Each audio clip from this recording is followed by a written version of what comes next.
Сопругата на Џорџ Пападопулос, поранешниот советник во претседателската кампања на Доналд Трамп, 4 часа сведочеше пред Демократскиот разузнавачки комитет на Конгресот. Пападопулос минатата година призна дека ги излажал истражителите за своите средби со руски представници и потоа стана клучен сведок во истрагата на Роберт Мулер за руското мешање.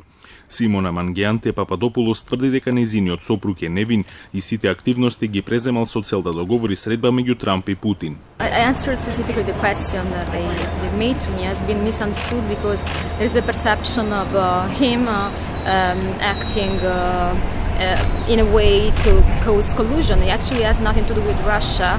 Истражителите на Мулер утврдили дека Пападопулос контактирал со професорот Џозеф Мисфуд, кој наводно имал компрометирачки мејлови за Клинтон, информација која пак ја пренел до блиските соработници на Трамп во обид да докаже дека има врски во Москва преку кој може да организира средба со рускиот претседател.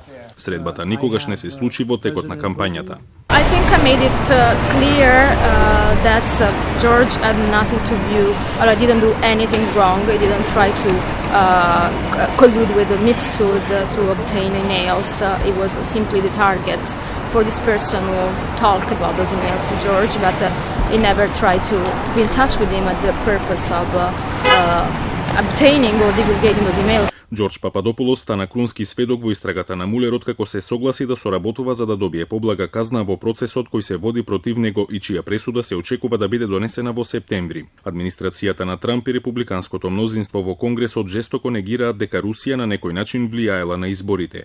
Претходниот комитет во кој мнозинството беше токму од републиканците ги заврши сослушувањата и ја затвори истрагата на Конгресот, а во извештајот заклучи дека не постоела незаконска соработка со руските представници. Републиканскиот комитет блокираше повеќе сведоци повикани од демократите, меѓу кои беше и Марија Бутина, 29-годишната активистка за правото за носење оружје, а која беше уапсена неделава под сомнение дека е руски агент.